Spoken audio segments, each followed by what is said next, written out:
ఒక సీఎం, ఒక డిప్యూటీ సీఎంగా మీరు అక్కడ సీఎం చంద్రబాబు నాయుడు గారితో మాట్లాడి హరిహర వీరమల్లు అనే టాపిక్ మీరు ఎత్తకుండా, ఓకే మీ ఇండస్ట్రీ కష్టాల్లో ఉన్నప్పుడు రండి, మనం సిట్టింగ్ చేసుకుందాం రండి, మాట్లాడుకుందాం రండి అని చెప్పుకుంటూ ఒక పెద్ద రోల్ ప్లే చేసి ఉంటే ఒక చలనచిత్ర పరిశ్రమ బిడ్డగా మిమ్మల్ని మేము ఎంత గౌరవించేవాళ్ళం సార్. ఎంత బాగుండేది సార్, ఎంత బాగుంటుంది సార్. ఆ పని చేయండి సార్ పవన్ కళ్యాణ్ గారు.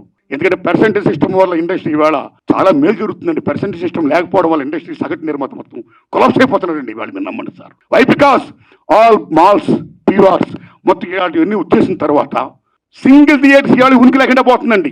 తెలంగాణ 500 ఉన్న సింగిల్ థియేటర్లు ఇవాళ 200 చిల్లరకు వచ్చేసాయి. ఆంధ్రప్రదేశ్ 500 పైన ఉన్న సింగిల్ థియేటర్ 300 పైసలకు వచ్చాయి. సింగిల్ థియేటర్ లేకపోతే యొక్క ప్రేక్షకుల పరిస్థితి ఏమిటి? ఇవాళ మాల్స్లోని, ఆటల్లోని, ఇటువంటి సోకాల్డ్ థియేటర్స్లో రేట్స్ ఎంత ఉన్నాయి ఇవాళ? ఎంత పీపచ్చమైన రేట్స్.